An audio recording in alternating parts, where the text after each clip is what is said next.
All right, welcome everybody to Curry Public Library. Tonight we have the Oregon Poet Laureate, Kim Stafford, with us. And I wanted to say a couple things.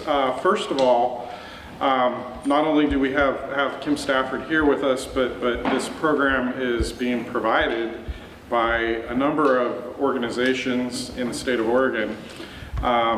The 5 cultural partners: Oregon's Art Commission, Oregon Humanities, Oregon Heritage Commission, Oregon Historical Society, the State Historic Preservation Office, and funding for this is from the Oregon Cultural Trust. So we're very appreciative of this, and when you leave tonight, right before you leave, on the table at the back, there are some surveys. The Oregon Cultural Trust would like to hear what you thought of the program tonight. So if you could complete that, we'd really appreciate that. So Kim Stafford, I printed his bio, and there's a lot of things on here. I'm not going to read it, but do know that Kim Stafford has a PhD in medieval literature from the University of Oregon. He's worked as a printer, a photographer, an oral historian, an editor. He's been a visiting scholar. He runs the Northwest Writing Institute at Lewis and Clark College. He's traveled and taught in Italy, Scotland, and Bhutan. And he's won a number of awards for his prose and poetry, and I think he's gonna sing. So should have a very well-rounded presentation. Please welcome Kim Stafford.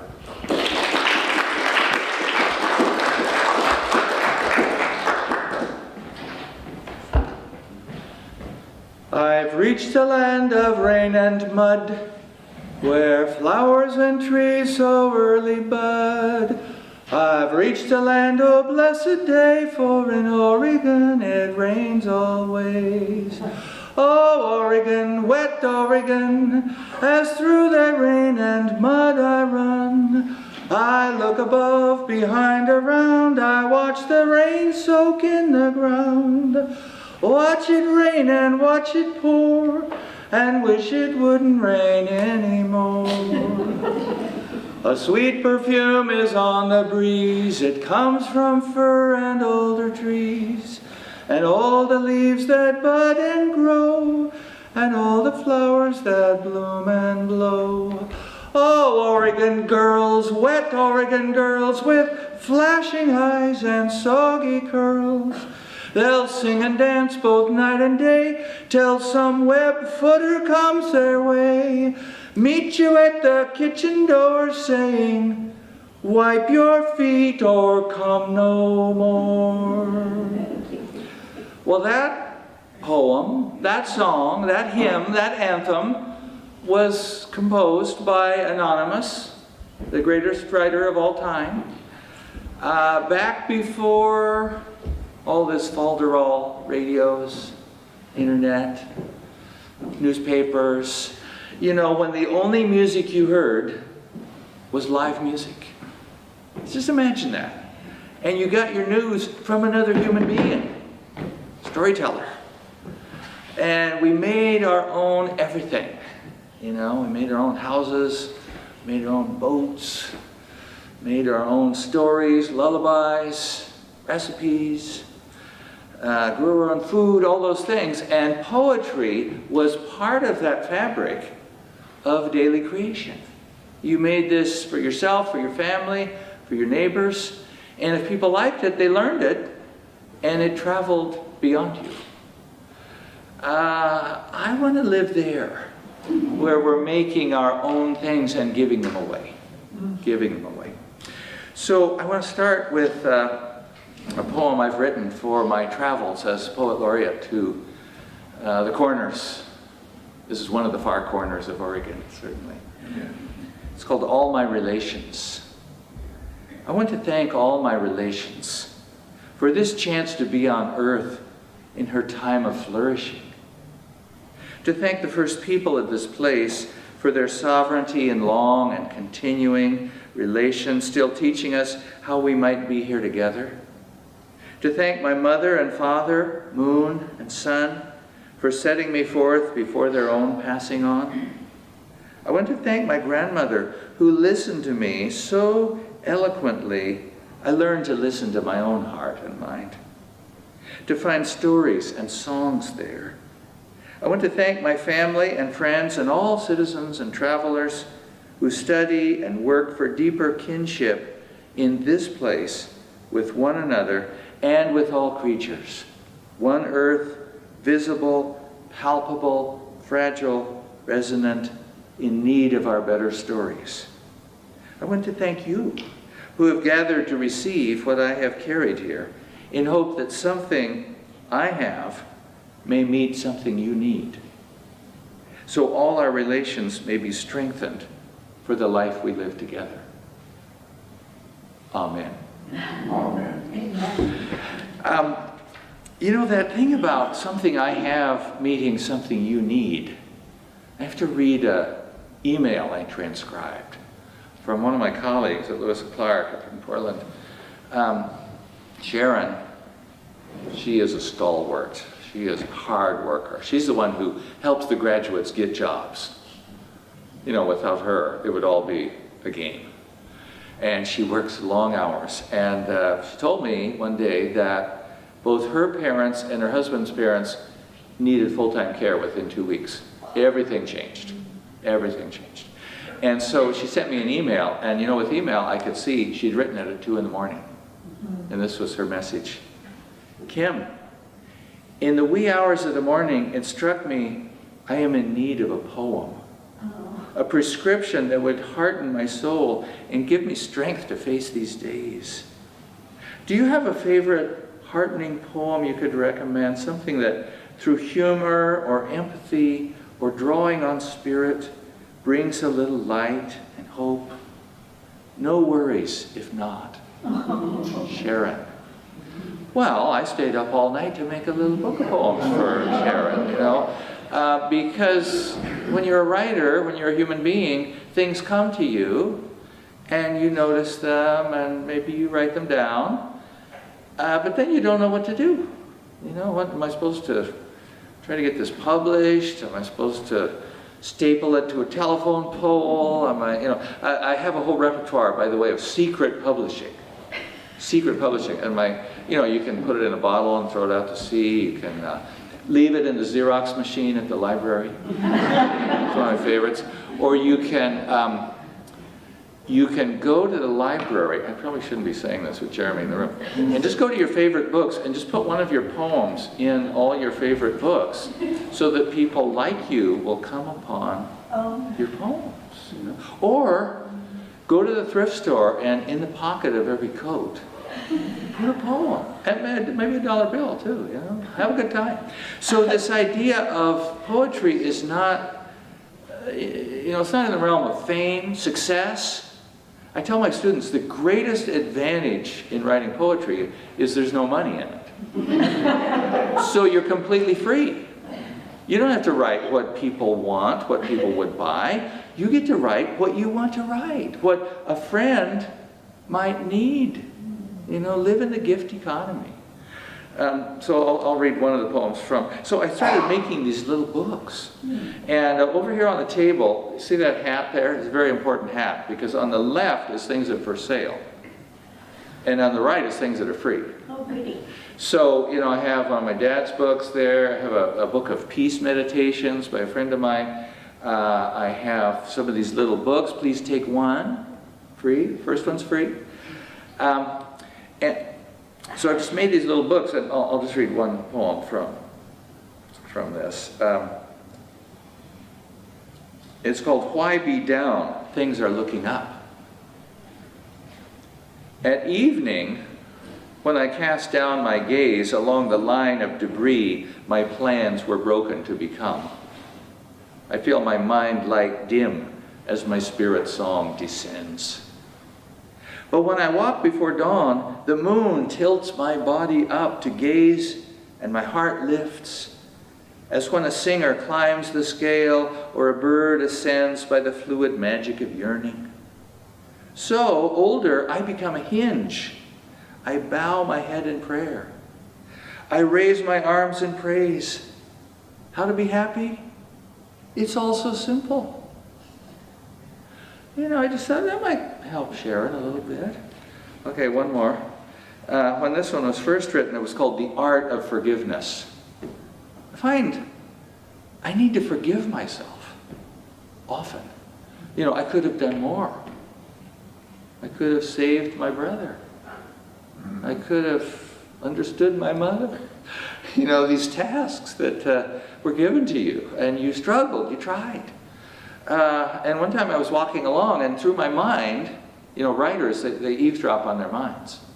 Through my mind went this sentence, I need to forgive myself. And so I asked my mind, well, for what? Well, for being Kim.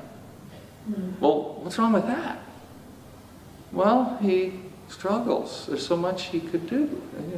So anyway, so this is called The Art of Forgiveness, but then I decided to call it The Fact of Forgiveness.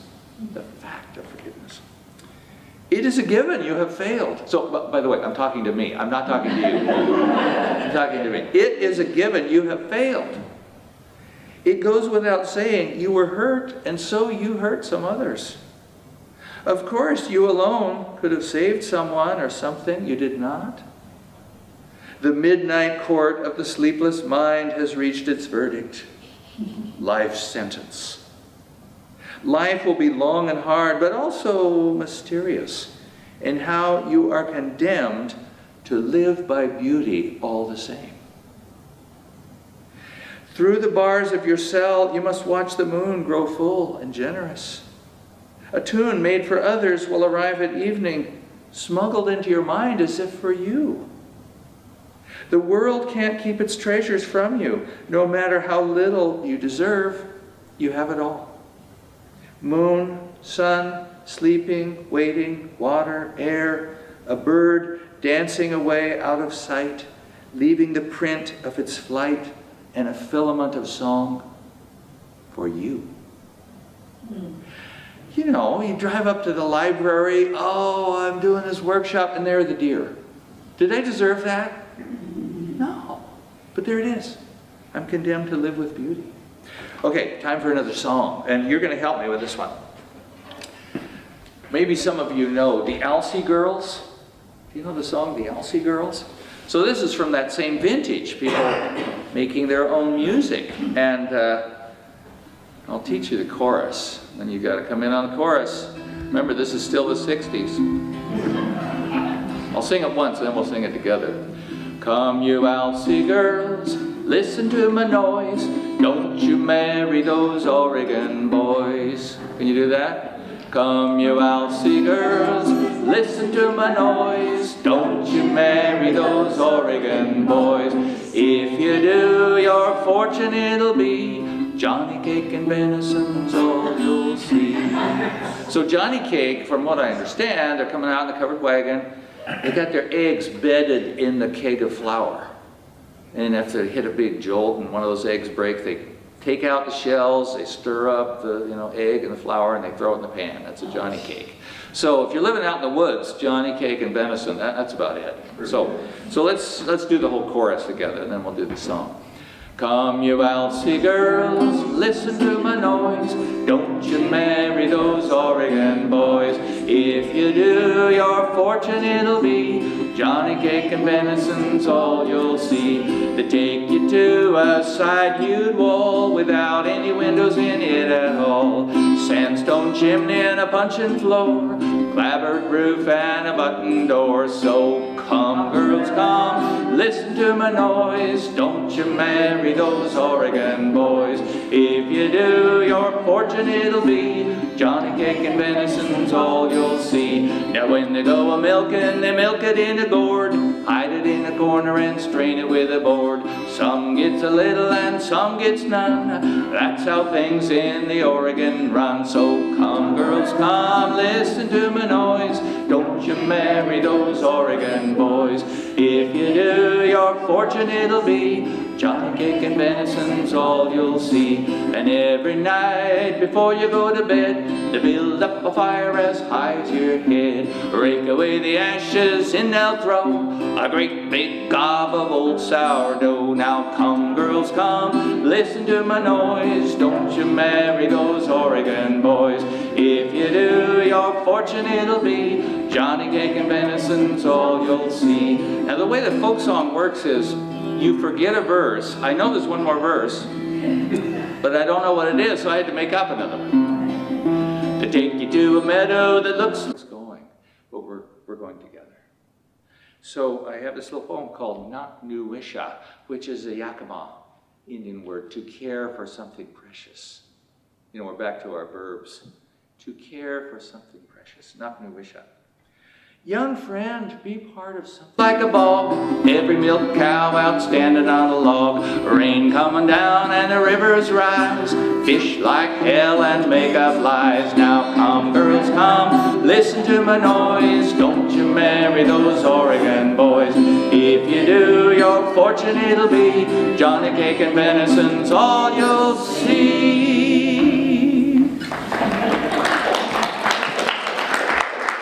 That's the way to live. I think, you know, is there someone in your life who needs a poem, who needs a song?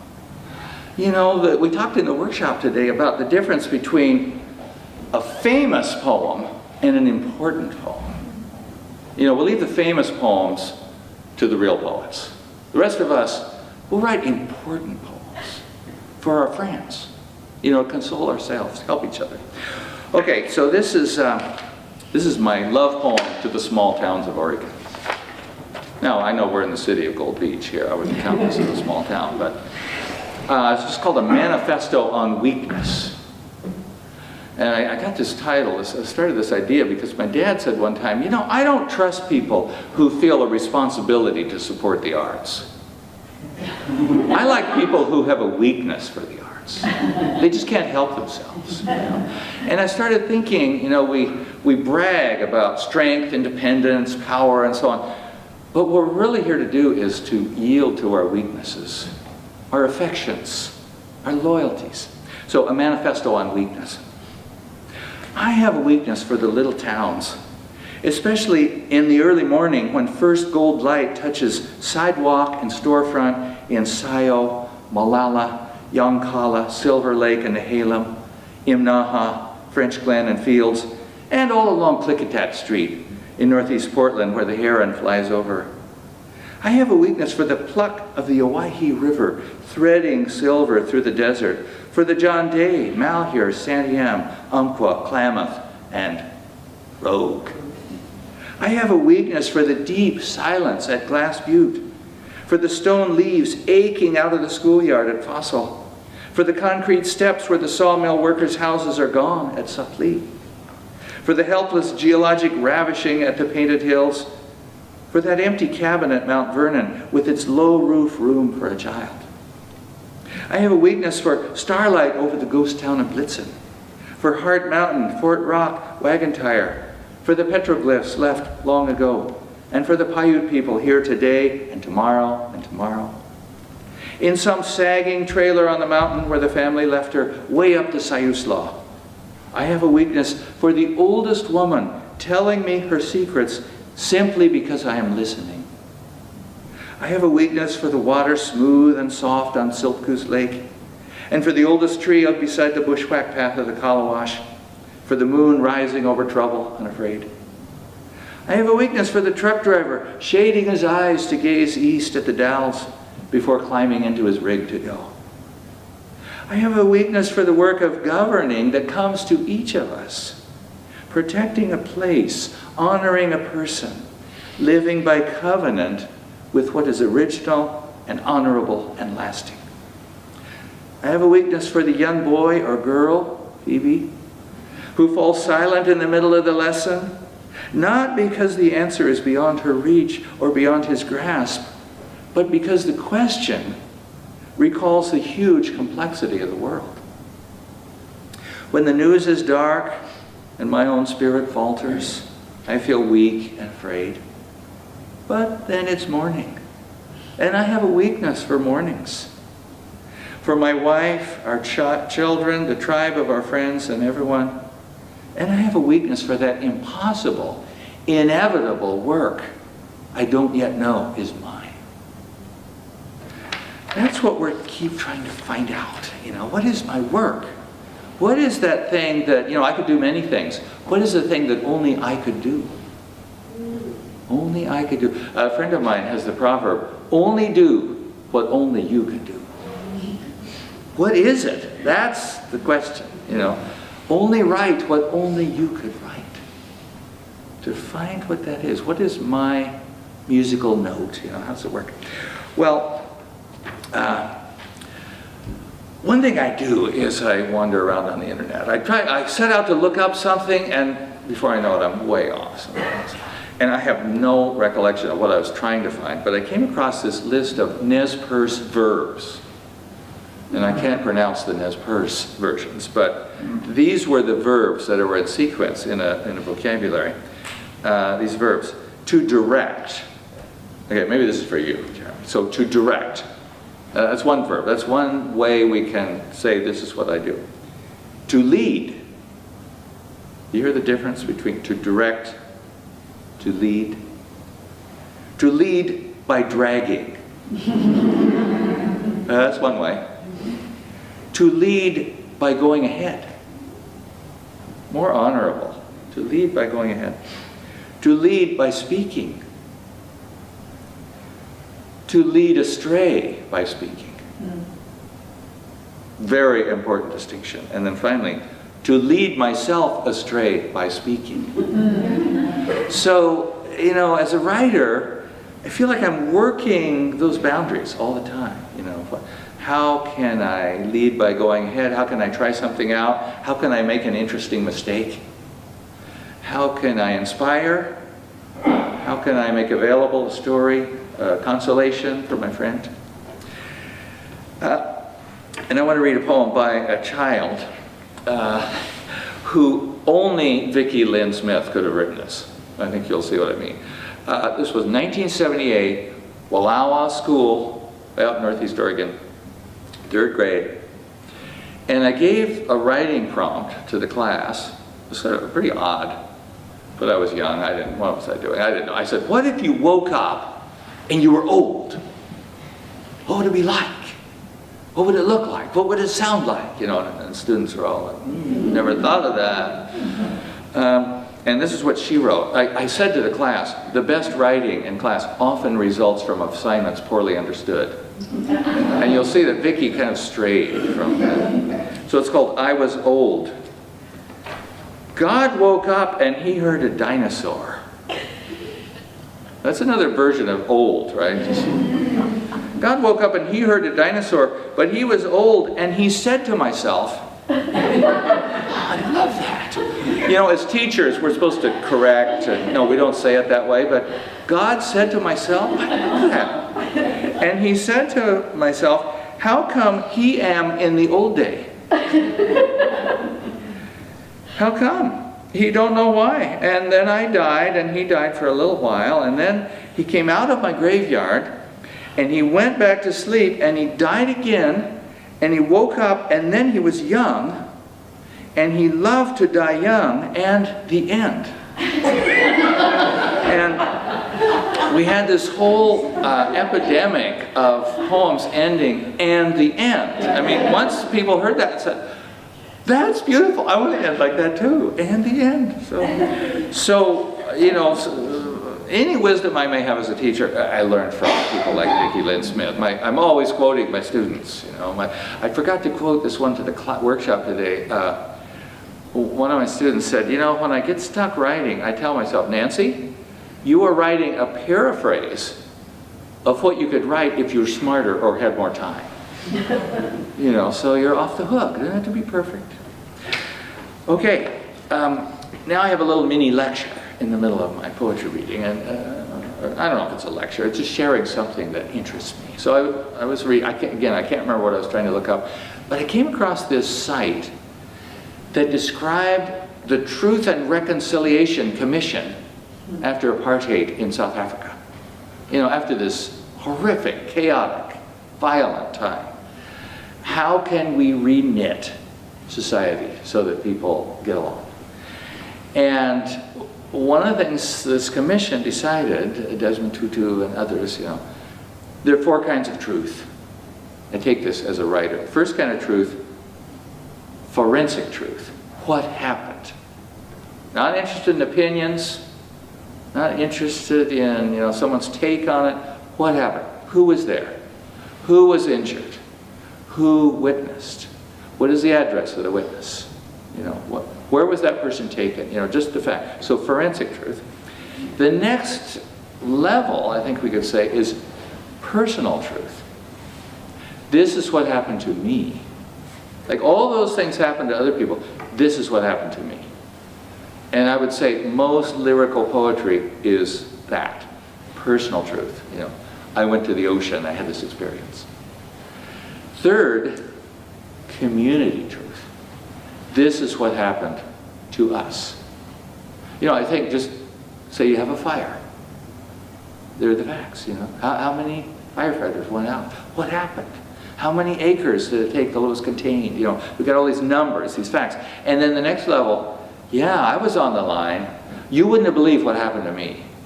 Man, the snag was coming down. See, personal truth, very important. But then what happened to us? Where the crew gets together and say, I heard your story, I heard your story, I heard your story.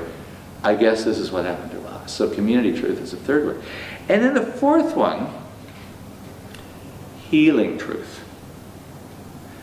Some kind of story or song or telling or film or music that helps us reconnect back to all my relations. And so you start with the facts, then many people tell the personal truth, then we get to the cumulative community truth, and then we try to do what I would call literature. I would call the Alsea Girls. I would call, these things that last, that we pass on, that we fill libraries with. That's healing truth. So I want to read an example of forensic truth. And this is where I went in to get an MRI. And they give you a questionnaire with a clipboard, and it's 4 pages long. You're supposed to fill out all these things, So I just got out my notebook and I started writing these things down because they're so interesting. This is a poem already made. I just need to copy it down. It's like Bob Dylan said, I don't write songs, I just write them down. Well, so I'm writing in my notebook. So this is a little poem called Before the MRI. And the first part is just verbatim off the clipboard, and then what the technician said to me as I went into the room. By the way, I'm okay. Before the MRI. Do you have a pacemaker? Do you have an implanted cardio defibrillator? Do you have a programmable shunt? Do you have a deep brain stimulator? Oh my God. I want a deep brain stimulator. Do you have metal in your eyes? Do you have tattoos, piercings, or a toupee? Do you have bullets or shrapnel under your skin? Wow. Do you have permanent makeup? Empty your pockets, no phone, no keys, no change. Lie down on this bed, enter this tunnel, close your eyes, it will be loud. Good luck. So, none of this is my opinion. This is just like taking dictation on the world. And so, optional homework, be alert for something that is just given to you. And you just write it down verbatim. Okay, this is maybe the second. This is personal truth. But it's also something that I've become very fond of. That is writing a poem for someone. So I have my yoga teacher just lost her husband a couple summers ago. And so I saw this thing on my morning walk, and I thought, I am going to write about that for Julie. For Julie. So this is just called How to Be Happy. And this is a combination, because I'm describing objectively, sort of objectively, something I saw, but it's for another person. How to be happy. On my walk before dawn, through a screen of leaves, I saw at the gas station the attendant doing yoga in boots and dungarees in his arena of oily concrete between the brooding pumps as he rose into tree pose, lifting the spine from rooted feet so the mind floats in freedom. The fuel nozzle in its cradle, hose swept aside, no cars, no boss, only the old man's body being kind to itself so the soul may live. You know, part of our work as writers is that's important. Someone should record that. I guess it's me. You know, when I was in school, I got assignments from my teachers. Now I get assignments from the world. I'm supposed to do that. So this is maybe community truth, healing truth. Speaking of assignments for the world, this is the toughest writing assignment I ever got. Jeremy mentioned my PhD in medieval literature. My 315-page dissertation, piece of cake compared to this. The assignment was, Kim, would you write a poem that could be on the wall of the pediatric intensive care waiting room at the children's hospital so that a parent who's frightened or a sibling could be comforted? And my first thought was, well, no. There's no way I could do that. And I had a group of friends, we talked about it, and one thing, someone said, well, I know what you don't say. You don't say everything will be okay, because you don't know. That wouldn't be telling the truth. You don't know. So we talked some more, and finally someone said, well, what if you said to a child or a family member, you are part of a very big story. You are included in this big story, and you're going with it. We don't know where, but we're going together. So I have this little poem called Nak Nu Wisha, which is a Yakima Indian word, to care for something precious. You know, we're back to our verbs. To care for something precious. Nak Nu Wisha. Young friend, be part of something old.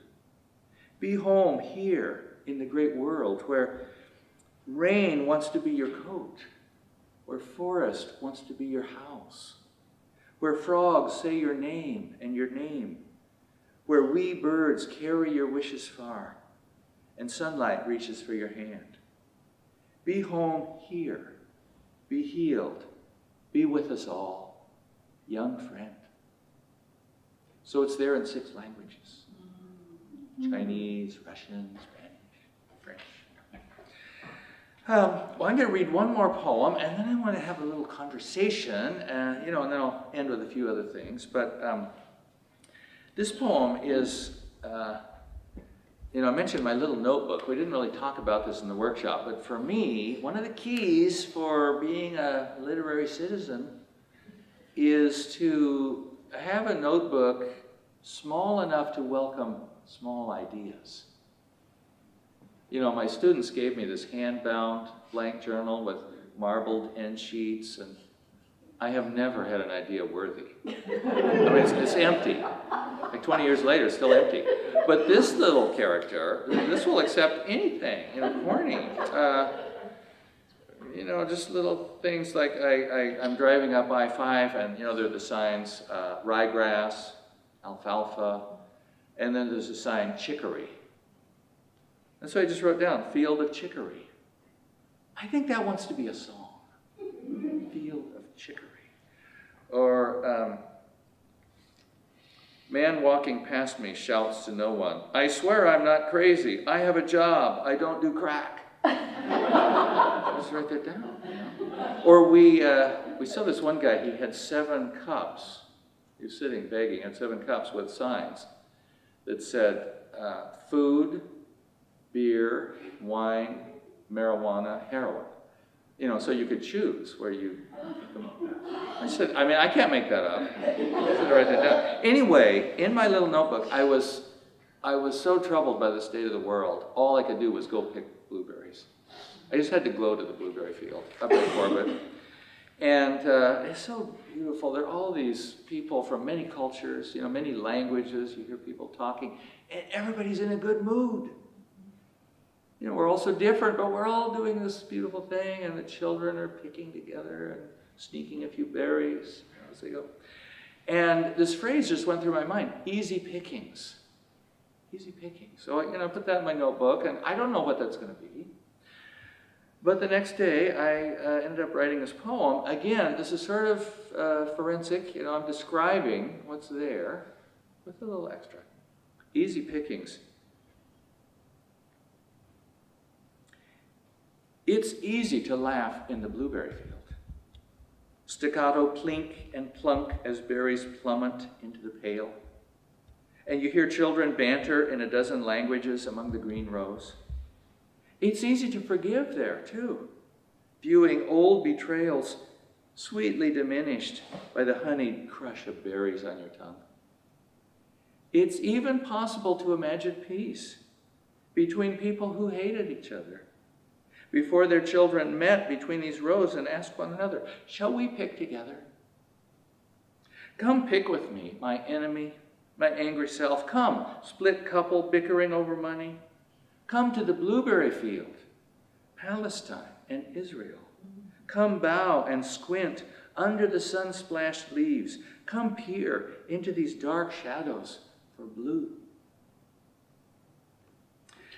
Okay, I want to see if there are any comments, rebuttals, questions about writing or life.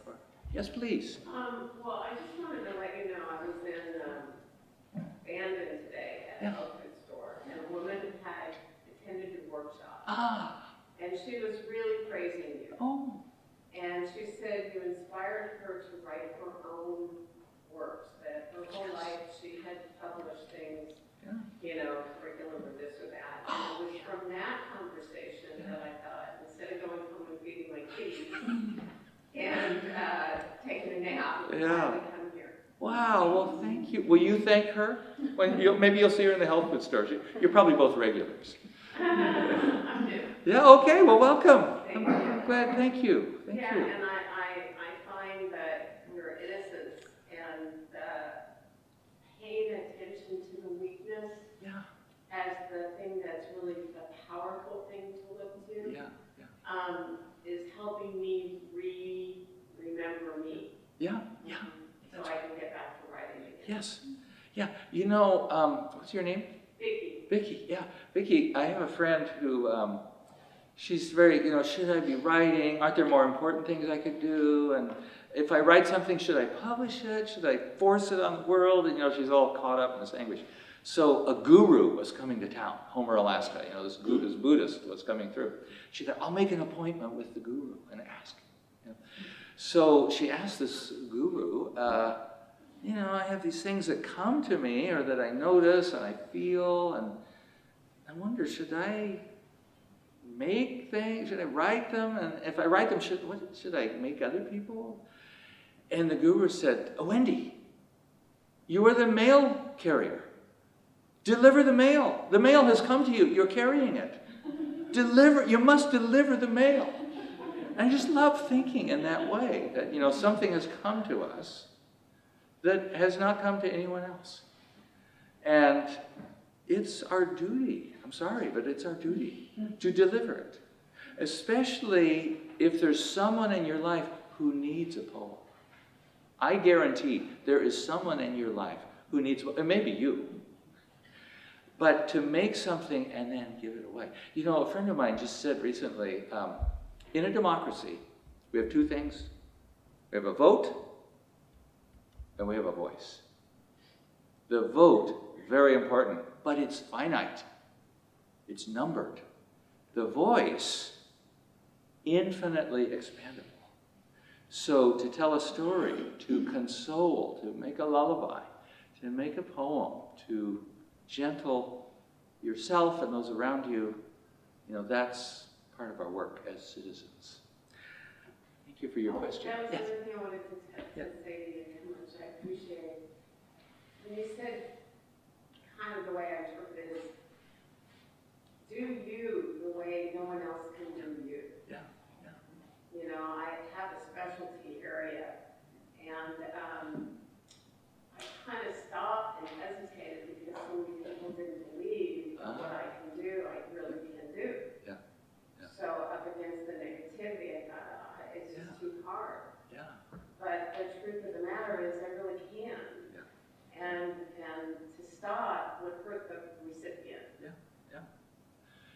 Yeah, we can't let other people decide finally what we're supposed to do.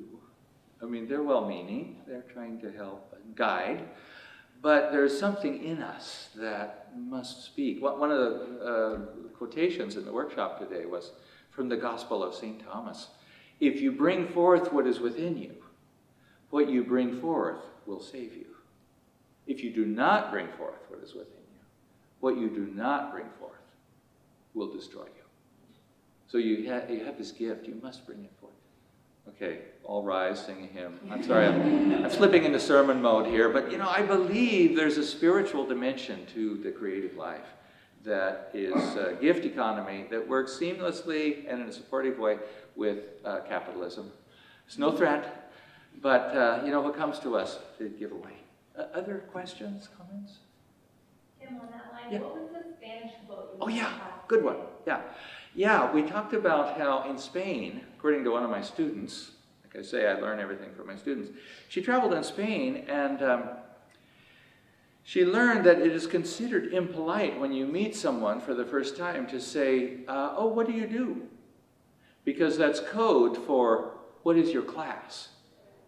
That's code. And so instead people say, ¿A qué te dedicas? To what do you dedicate yourself? And then the grocery clerk can say, the guitar. It's not, I'm a grocery clerk, therefore that's everything about me. No, that's a part of me. But what I choose freely to dedicate myself to is the guitar. And the grandmother can say my garden, and even though I have a PhD in medieval literature, I can say lyric poetry. We have a choice to devote ourselves to what sustains us. So, to what do you dedicate? So your optional homework is to write in response to that question, to what do you dedicate yourself? I've been giving a lot of optional homework, right? Ungraded, everybody gets an A. Any other, yes please. Just in my personal experience, in the general public, a large minority, if not a majority of people seem to be afraid of poetry. Yeah.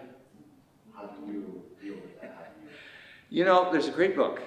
We should have it in the library, Jeremy. It's called The Poet's Home Repair Manual. I'm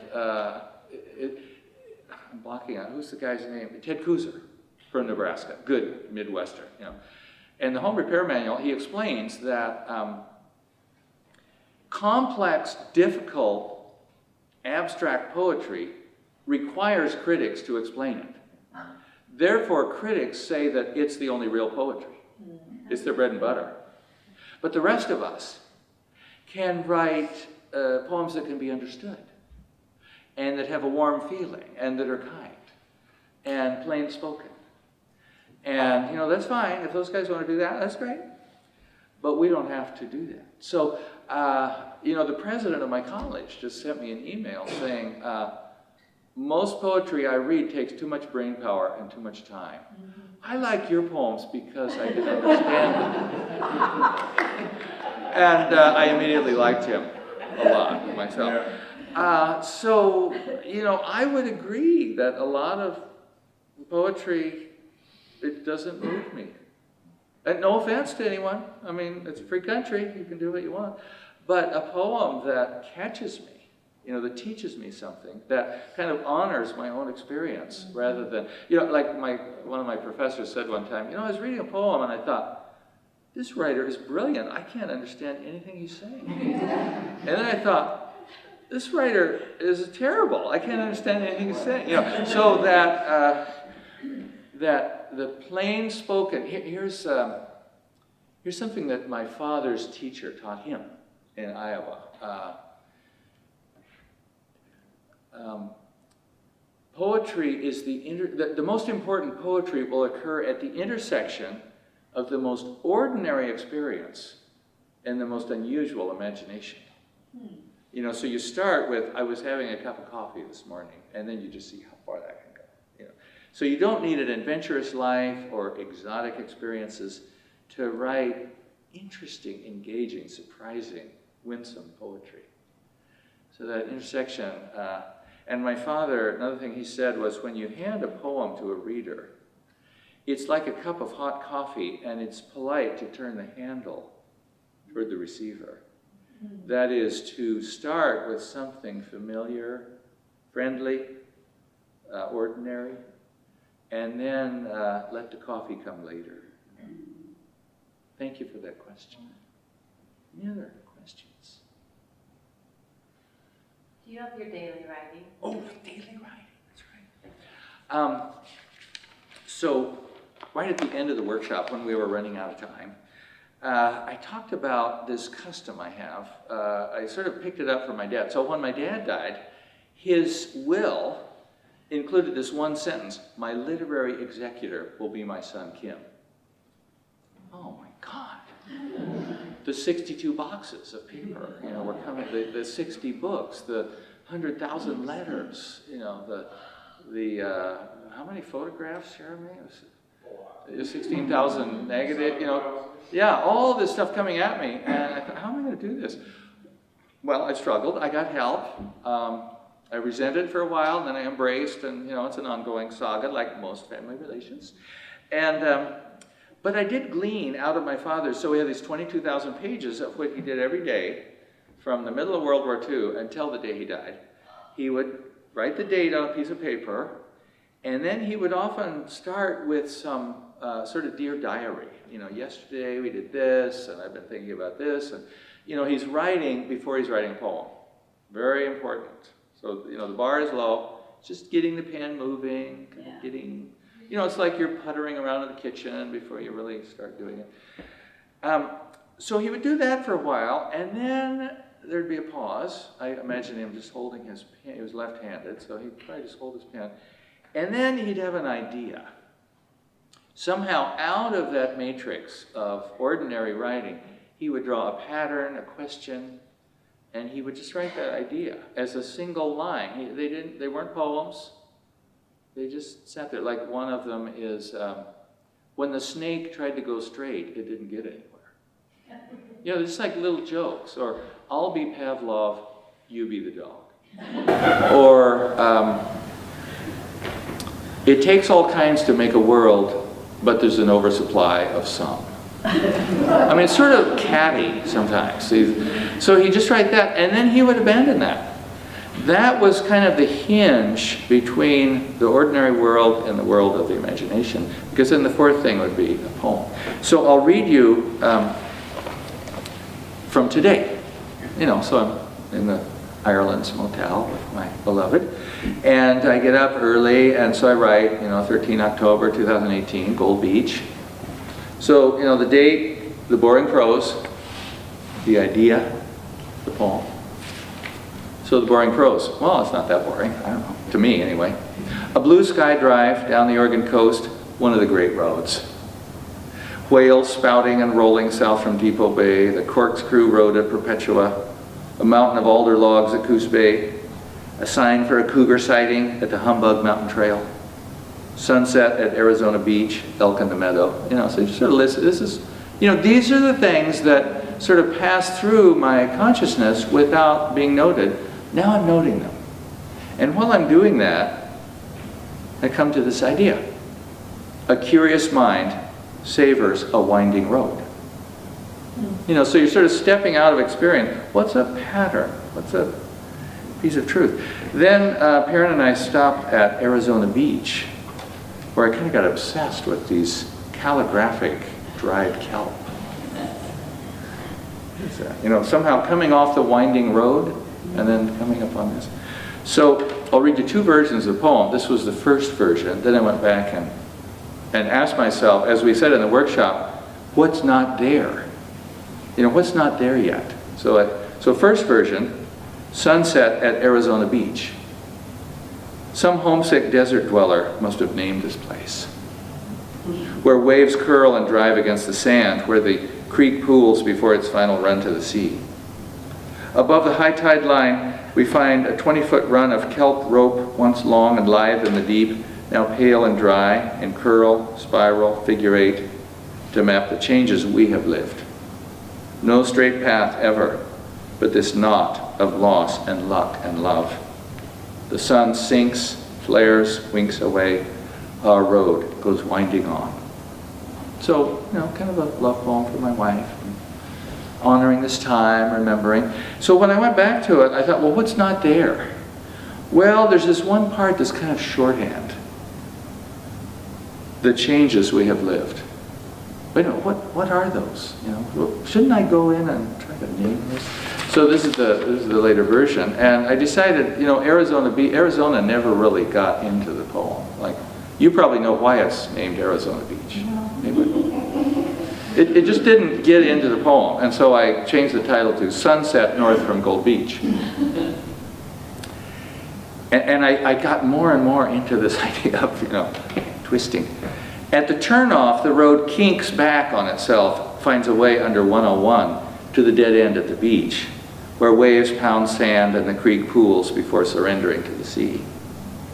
Walk with me south, where the sand ends in rockfall, the mountain coming apart, strata shattered, because the waves keep licking at its feet, persistence winning over certainty. Then, above the high tide line, we lift a run of kelp, once fluid in the deep, now pale and dry in curl, spiral, and figure eight, to map the changes we have lived, no straight path ours, but this kink of loss and luck. Remember when we thought our jobs would last? When we thought we would be 4 instead of 3? Remember your father's silent passing and my mother's final night? Beloved, not your hand in mine. The sun sinks, flares, winks out. Our road goes winding on. So, I tell my students, if you have a daily writing practice, this is sort of my mission as a poet laureate, have people consider a daily practice, 10 minutes, 15 minutes.